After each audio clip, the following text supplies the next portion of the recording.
Hello all of you, आप सभी का स्वागत है आपके अपने channel study for RAS and IAS के अंदर। आज का हमारा जो वीडियो होगा वो जुलाई 2020 की अंतर्राष्ट्रीय क्रोनोलॉजी के ऊपर होगा। तो हमने जो है जनवरी, फरवरी, मार्च, अप्रैल यहाँ तक की क्रोनोलॉजीज़ को कंप्लीट कर लिया था। मई, जून और जुलाई की क्रोनोलॉजीज़ जो हैं वो मैंने नहीं पढ़ाई हैं इसमें, और उसके बाद वाली जितनी भी क्रोनोलॉजीज़ हैं यानी कि सितंबर, अक्टूबर, नवंबर और दिसंबर वो हमारी एकदम कंप्लीट हैं। तो जो भी लोग अभी एनटीपीसी की, पटवार की और आने वाली जो आरएएस की वैकेंसी है उसकी तैयारी कर रहे हैं तो ज़रूर से इस वीडियो को देखें, इन क्रोनोलॉजीज़ को कंप्लीट करें, क्योंकि ये आपके लिए एक बेस का काम करेंगी। क्योंकि जो करंट अफेयर्स है वो कितने न्यूज़पेपर आप देखेंगे या कितनी वेबसाइट्स आप देखेंगे।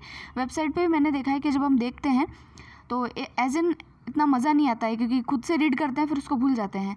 तो क्रोनोलॉजी में क्या होता है कि क्रिस्प चीज़ें हैं और जो महत्वपूर्ण चीज़ें हैं वो इसमें दे रखी है। तो इस मैगज़ीन को तो आपको किसी भी कीमत पे नहीं छोड़ना है। उसके अलावा अगर आप कुछ एक्स्ट्रा पढ़ते हैं तो उसका एड ऑन आप ज़रूर से कर लीजिए। सेकेंडली, आप एक काम कीजिएगा कि हमारा जो चैनल है उसकी प्लेलिस्ट में जब आप जाएंगे तो मैंने एक सेपरेट प्लेलिस्ट बनाई है क्रोनोलॉजी 2020। उसके अंदर आपको 2020 की जितने भी क्रोनोलॉजीज़ हैं वो क्योंकि उसमें अवेलेबल हो जाएंगी, क्योंकि मैंने 2019 की क्रोनोलॉजीज़ भी बना रखी हैं। तो आप चाहें तो उनको भी देख सकते हैं। ऑब्सोलीट तो कोई चीज़ होती नहीं है, तो आप उनको भी देख सकते हैं। लेकिन आपके लिए जो ज़्यादा महत्वपूर्ण होगी वो अभी 2020 वाली क्रोनोलॉजीज़ होंगी। तो पूरे साल का करंट अफेयर्स आप पढ़िएगा, ठीक है। एक मैगज़ीन को ज़्यादा से ज़्यादा 2 घंटे लगे होंगे और इससे ज़्यादा कोई टाइम नहीं लगा। और हाँ, इस मैगज़ीन के कृपया करके नोट्स ना बनाएं। कुछ लोगों की आदत होती है उसको लिख लिख के एक अलग कॉपी बनाने की। ऐसा करने की आवश्यकता नहीं, क्योंकि बहुत पढ़ना है अभी आपको। एनटीपीसी भी पढ़ेंगे या कोई छोटा एग्ज़ाम भी, और इससे भी छोटा एग्ज़ाम पढ़ेंगे तब भी बहुत सारी चीज़ें पढ़नी होती है, ठीक है। तो ऐसे अगर आप हर चीज़ के नोट्स बना के पढ़ने लगे तो फिर आपका समय ज़्यादा ख़राब होगा। तो आप इसी मैगज़ीन के अंदर जो है, इसी मैगज़ीन में जो भी काम की बात बताई जाती है उसको लिख लीजिए और रिवाइज़ करेंगे, क्योंकि मैगज़ीन तो आप फेंकते नहीं है। तो रिवाइज़ करें तो इसी मैगज़ीन को करें, ठीक है। तो ये इन्फॉर्मेशन थी। और इसके अलावा अगर आपकी कोई क्वेरी हो तो आप इंस्टाग्राम पर भी जो है उसको लिख के भेज सकते हैं। और टेलीग्राम चैनल है स्टडी फॉर आरएएस आईएएस, उसके ऊपर जाएंगे आप तो आपको सारी मैगजीन्स की पीडीएफ मिल जाएंगे, वीडियोज़ हैं उनके लिंक भी मिल जाएंगे। और आरएएस के लिए इंपॉर्टेंट बुक्स, आईएएस के लिए इंपॉर्टेंट जो बुक्स हैं वो भी मैंने वहाँ पर अपलोड की है।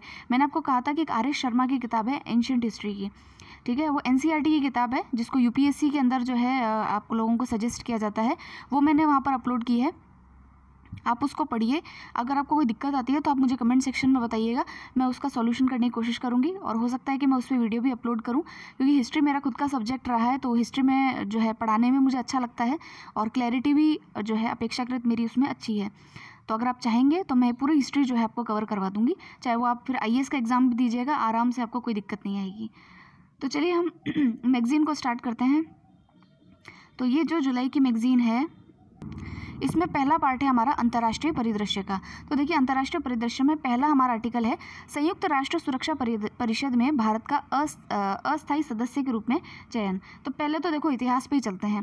संयुक्त जो आपका यूएन सिक्योरिटी काउंसिल के बारे में बता रहा है, तो हम तो पहले यूएन का इतिहास पढ़ेंगे। तो देखिए, यूएन जो है, क्योंकि मैंने एक जेएनयू का पेपर देखा था एंट्रेंस एग्ज़ाम का, तो उसके अंदर जो है यूएन की स्थापना हुई है 24 अक्टूबर 1945 को, इसीलिए इसको यूएन डे मनाया जाता है, ठीक है, यूएन दिवस। तो ये क्वेश्चन पूछा गया था, यूएन दिवस कब मनाया जाता है, तो आप याद रखेंगे कि 24 अक्टूबर को मनाया जाता है। इसका हेडक्वार्टर कहाँ है, तो इसका हेडक्वार्टर न्यूयॉर्क के अंदर है, ठीक है।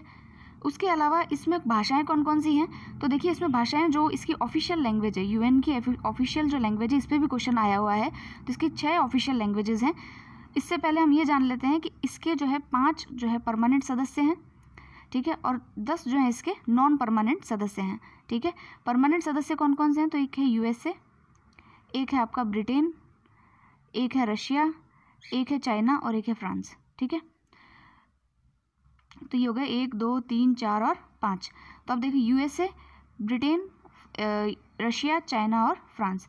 तो इनकी जो भाषाएं हैं वो एक तो है फ्रेंच, एक है चाइनीज़, एक है रशियन, एक है इंग्लिश, ठीक है। तो 4 लैंग्वेजेस तो ये हुई, प्लस 2 लैंग्वेजेस कौन सी हैं जो कि ऑफिशियल लैंग्वेज हैं, एक तो हो गई अरेबिक, एक हो गई स्पेनिश। तो ये आपको याद रखना है, ठीक है। 4 भाषाएं तो याद हो जाएगी 5 नॉन परमानेंट मेंबर्स के द्वारा, और बाकी की 2 भाषाएं कौन सी है, अरेबिक और स्पेनिश। तो ये हमको याद रखना है, इसको याद रखिएगा। फिर जो हाँ, एक इम्पॉर्टेंट फैक्ट और बताती हूँ। यूएन के अंदर जो सबसे हेड होते हैं उनको सेक्रेटरी जनरल कहा जाता है। तो पहले सेक्रेटरी जनरल कौन थे, तो वो थे त्रिग्वे ली। त्रिग्वे ली जो थे वो इसके पहले सेक्रेटरी जनरल थे, ठीक है। और अभी वाले सेक्रेटरी जनरल कौन है, अभी प्रेजेंट में सेक्रेटरी जनरल कौन है, तो वो है एंटोनियो गुटरेस। ठीक है, ये एंटोनियो गुटरेस कहाँ के हैं, तो ये पोर्चुगल के हैं। ठीक है, एंटोनियो गुटरेस कहाँ के हैं, पोर्चुगल के हैं। अच्छा, भारत से भी कोई अभी तक वहाँ पर रिप्रेजेंट करके आया है क्या, तो देखिए भारत से एक महिला थी जो कि वहाँ की फर्स्ट इलेक्टेड प्रेसिडेंट बनी थी वहाँ की। ठीक है, जिन्होंने भारत का प्रतिनिधित्व किया था, ये थी विजय लक्ष्मी पंडित। ठीक है, इनका भी नाम आप ध्यान रखिएगा, विजय लक्ष्मी पंडित। तो ये तो हुआ हमारा यूएन का इतिहास, पूरा पढ़ लिया हमने। अब हम पढ़ते हैं कि संयुक्त राष्ट्र सुरक्षा परिषद में भारत का अस्थायी सदस्य के रूप में जो है चयन हुआ है। किस में हुआ है, सिक्योरिटी काउंसिल में। ठीक है, तो हमको एक 193 देश हैं इसके अंदर, तो इसमें से 184 देशों ने जो है हमको समर्थन देकर के ये मेंबर बनाया है। भारत पहली बार मेंबर नहीं बना है, 8वीं बार बना है। ठीक है, इससे पहले भी ये 2-2 साल के लिए बनते हैं ना मेंबर, तो इसीलिए जो है पहले भी ये बन चुका है। तो 2 वर्ष के लिए अस्थायी सदस्य चुना। भारत के अलावा देख लिए आयरलैंड, मेक्सिको, नॉर्वे, केनिया संयुक्त राष्ट्र सुरक्षा परिषद में अस्थायी रूप से चुने गए। ठीक है, और हाँ, इनका कार्यकाल जो है 1 जनवरी 2021 से जो है वो स्टार्ट होगा। और क्या है यूएनएससी की स्थायी सदस्यता, तो देखिए यूएनएससी में अस्थायी सदस्यों का चुनाव 2 वर्ष के लिए होता है, और अस्थायी सदस्य देशों को चुनने का उद्देश्य सुरक्षा परिषद में क्षेत्रीय संतुलन, ठीक है, रीजनल बैलेंस जो होता है उसको कायम करने के लिए ऐसा काम ये लोग करते हैं। ठीक है, और इसमें इस अस्थायी सदस्यता 10 सीट के लिए सदस्य देशों में चुनाव होता है।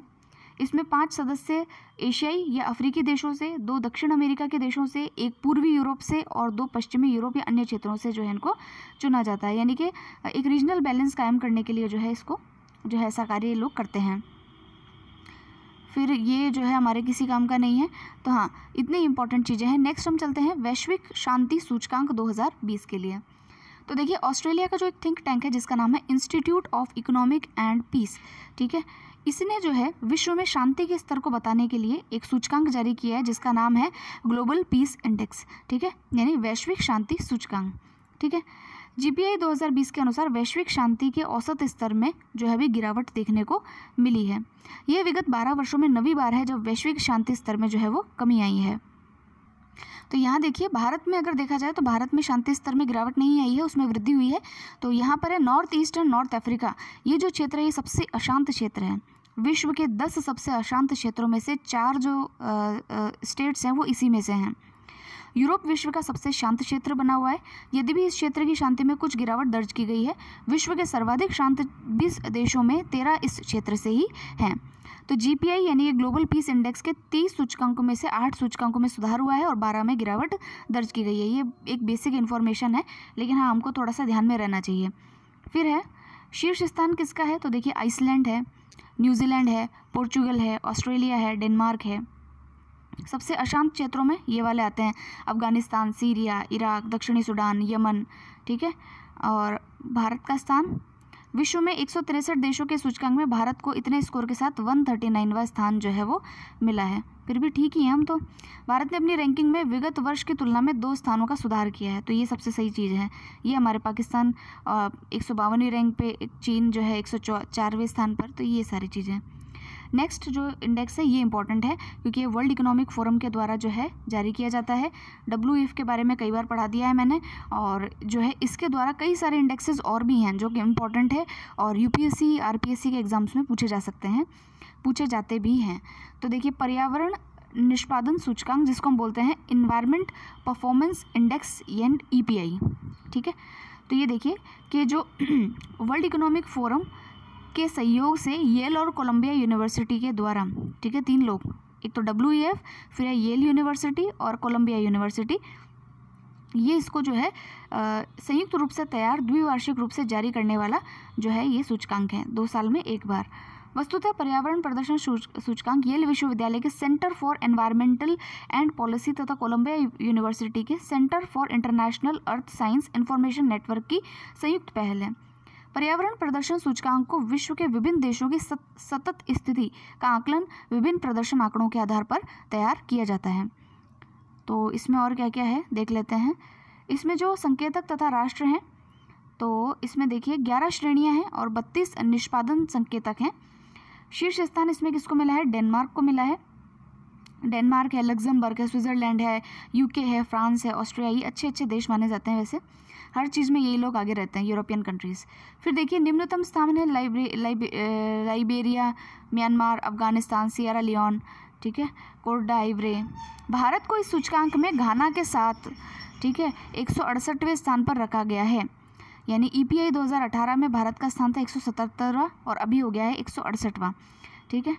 और हमारा औसत स्कोर इसका मतलब जो है वो कम है। तो जलवायु परिवर्तन संकेतकों में भारत पाकिस्तान के बाद दूसरे स्थान पर रहा है। तो इसी प्रकार विगत 10 वर्षों में भारत में ब्लैक कार्बन, कार्बन डाइऑक्साइड का उत्सर्जन और ग्रीन हाउस गैसों के उत्सर्जन में जो है वो वृद्धि हुई है। तो देखिए विशेष क्या है, SDG गोल्स यानी सतत विकास लक्ष्यों, इनको पढ़ लीजिएगा। 17 सतत विकास जो है वो लक्ष्य दिए गए हैं। कौन कौन सा लक्ष्य किस नंबर पे आता है, जैसे कोई पूछ ले गरीबी कौन से नंबर का लक्ष्य है, एजुकेशन जो है वो कौन से नंबर का लक्ष्य है, तो वो गोल्स याद करना जरूरी है। इसको पूरा करने की दिशा में आवश्यक नीति निर्माण में सहायक भूमिका।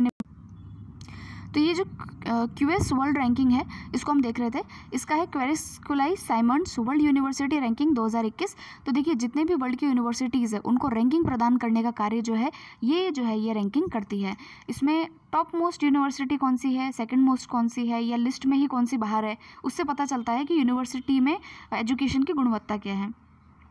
2020 के लिए इसको देखिए जारी किया गया है। तो जारी करने के बाद में अभी इसमें जो टॉप कर रही है तो वो है आपकी अमेरिका की यूनिवर्सिटीज़। तो अमेरिका की जो है शीर्ष 2-3 स्थान है वो अमेरिका की यूनिवर्सिटीज़ ने ही पाया है। और इसके अंदर कुल जो है 1029, ठीक है, 1029 यूनिवर्सिटीज़ को जो है इसमें शामिल किया गया है।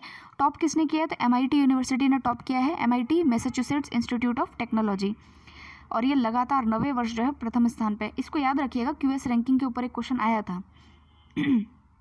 अब देखिए जो टॉप मोस्ट है वो है अमेरिका की, फिर है स्टैनफोर्ड यूनिवर्सिटी, ये भी US की है, हार्वर्ड यूनिवर्सिटी ये भी US की है, और California university institute of technology ये भी अमेरिका की है।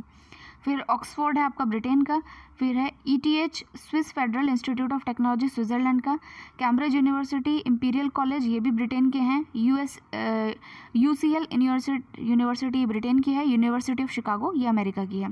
ये टॉप यूनिवर्सिटीज़ में इनका स्थान है। अगर हम भारत की बात करें तो रैंकिंग में शामिल शीर्ष 10 भारतीय स्थान हमारे यहाँ से कौन कौन से हैं, तो देखिए IIT बॉम्बे है, इंडियन इंस्टीट्यूट ऑफ साइंस है यानी IISc है बेंगलोर वाली, फिर IIT Delhi, IIT Madras, IIT Kharagpur, IIT Kanpur, IIT Roorkee, Guwahati और यूनिवर्सिटी ऑफ दिल्ली, ठीक है। तो ये हमारी रैंकिंग है और स्थान देख लीजिएगा 172वां, 185, 193 इस प्रकार ये स्थान है। QS वर्ल्ड यूनिवर्सिटी रैंकिंग्स विश्व की एकमात्र international ranking expert group IREG की मान्यता प्राप्त रैंकिंग है, ठीक है।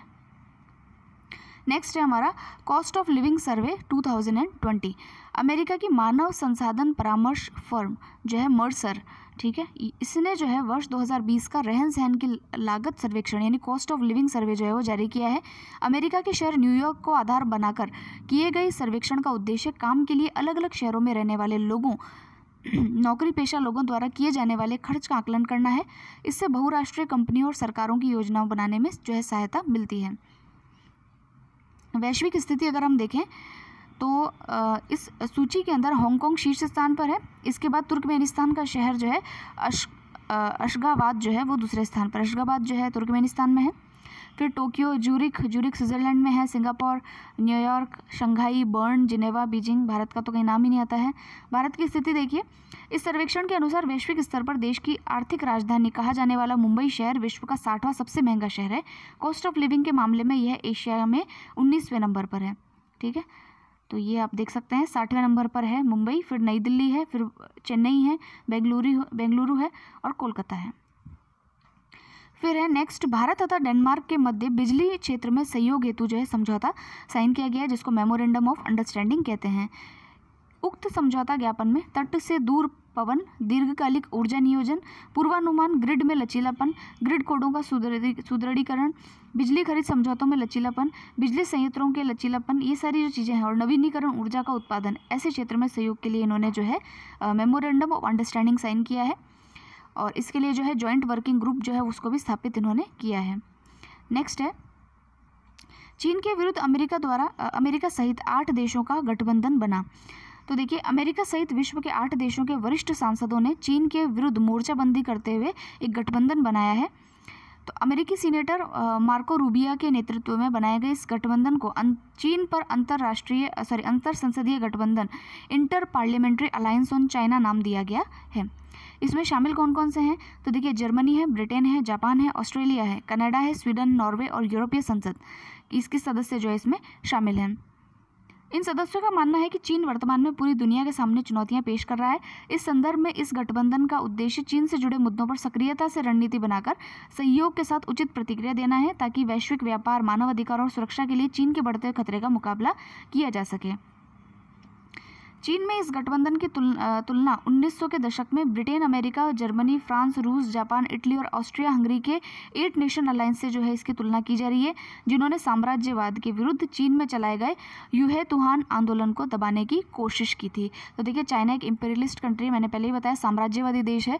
ये अपने साम्राज्यवादी देश क्या करते हैं? अपनी बाउंड्रीज को इलीगली फैलाने की कोशिश करते हैं, ठीक है, हड़पने की कोशिश करते हैं, चाहे वो ट्रेड के द्वारा हो, व्यापार के द्वारा हड़पने की कोशिश करें। इसीलिए देखा आपने ट्रेड वॉर्स हुए थे अमेरिका और यूएस के बीच, यूएस और चाइना के बीच में।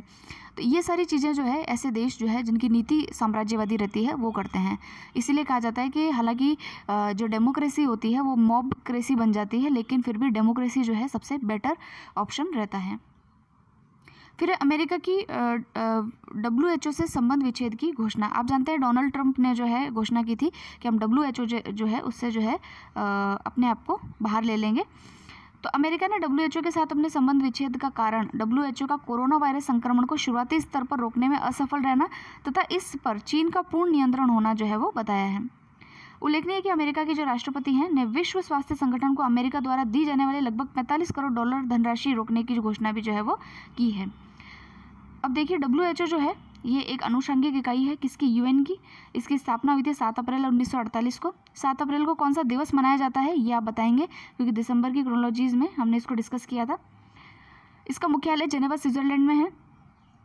भारत ने जो है इसको 1949 में इसमें शामिल हुआ।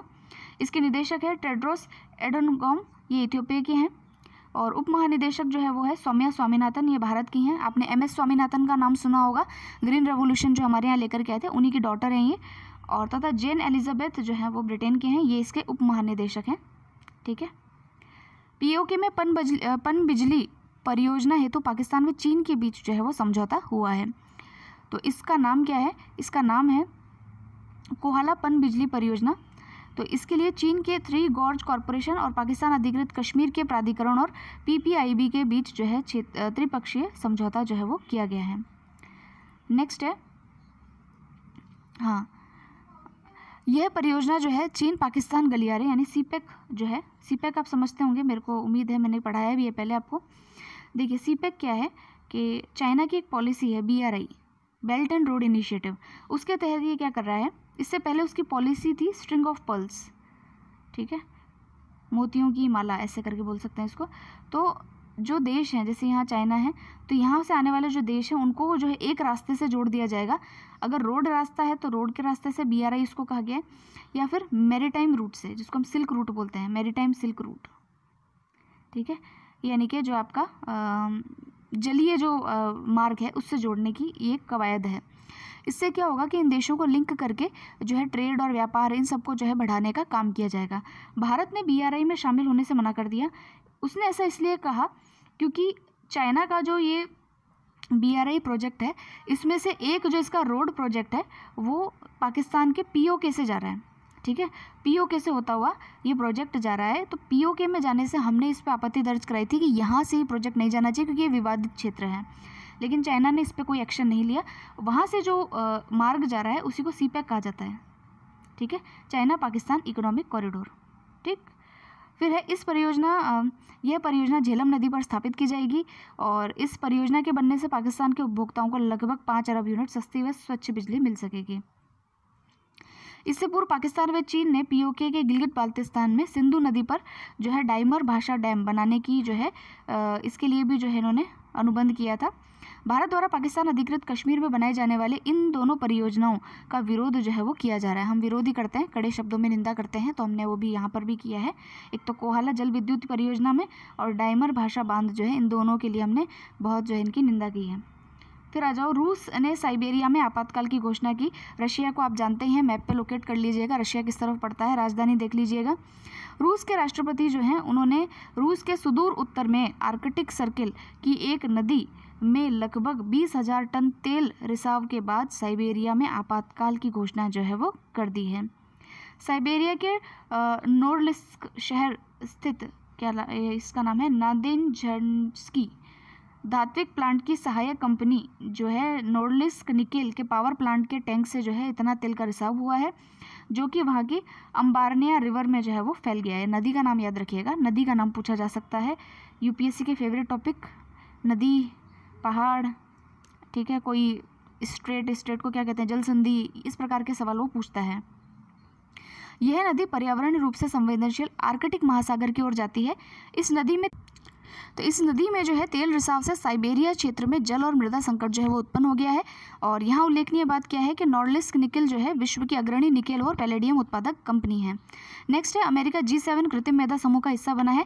तो कृत्रिम मेधा होता है आर्टिफिशियल इंटेलिजेंस, उसमें एथिकल गाइडेंस देने के लिए, क्योंकि आप जानते हैं आर्टिफिशियल इंटेलिजेंस को जो है हम इतनी जल्दी उत्पादन जो हम कर तो रहे हैं, उनको शामिल तो कर रहे हैं, लेकिन उसका भी क्योंकि आर्टिफिशियल इंटेलिजेंस स्थापित होने का सबसे बड़ा चैलेंज क्या है कि जो एम्प्लॉयमेंट है उसके ऊपर एडवर्स इफेक्ट पड़ेगा, ठीक है।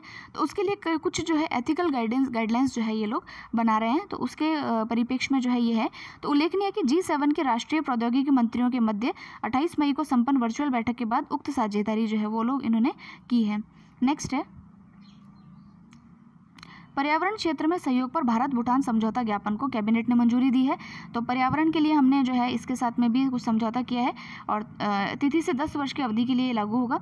नेक्स्ट है, सीप्री ईयर बुक 2020 जारी। सीप्री क्या है, तो देखिए Stockholm International Peace Research Institute है ये।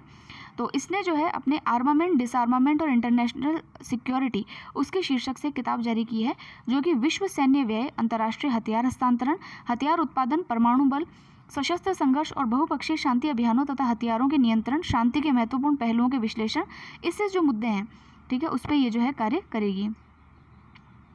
और इसमें कहा गया है कि चीन अपने परमाणु शस्त्रागार का महत्वपूर्ण आधुनिकीकरण कर रहा है और तथा पहली बार परमाणु त्रिकोण परीक्षण विकसित कर रहा है। इसने सी बेस्ड मिसाइल और परमाणु सक्षम विमान तैयार किए हैं, ठीक है। भारत को जो है 1974 में जो है हमने परमाणु परीक्षण वर्ष है हमारा, और इसके बाद में हमारा संग्रहित वॉरहेड है 150 और अन्य वॉरहेड इसने बताने रखे। कुल हथियार हमारे 150 इन्होंने जो है दे रखे हैं। नेपाली राष्ट्रपति ने विवादित नक्शे वाले विधेयक को जो है मंजूरी दे दी है। तो हम जानते हैं कि इन्होंने जो है पहले जो है क्या कहते हैं, भारत का जो कुछ क्षेत्र है उत्तराखंड की साइड का, उसको अपने में जो है मिलाने का जो है, जैसे काला पानी था, ठीक है, लिम्पी दुरिया था, वो सारे क्षेत्रों को जो है जो कि इंडिया के हैं उनको जो है पाकिस्तान में नेपाल के अंदर जो है इन्होंने इंक्लूड किया अपने नक्शे में। तो भारत ने इस नेपाल के इस नक्शे पर आपत्ति जताते हुए इसे स्वीकार करने से मना कर दिया था, और लेकिन इन लोगों ने जो है इसको मंजूरी दे दी है फाइनली। तो ये था आज का अंतर्राष्ट्रीय परिदृश्य। कल हम पढ़ेंगे इसका राष्ट्रीय परिदृश्य और इस प्रकार से हम पूरी मैगजीन को जो है कंप्लीट करेंगे। इसके कुछ पार्ट्स बनेंगे, तो वो मैं आपको सारे लिंक जो है अवेलेबल करा दूंगी। तो आप ज़रूर से जो है टेलीग्राम चैनल को ज्वाइन कर लीजिएगा, वहाँ इसका PDF आपको अवेलेबल हो जाएगा, तो उसमें से आप इसको पढ़ लीजिएगा। So thank you very much and all the very best to all.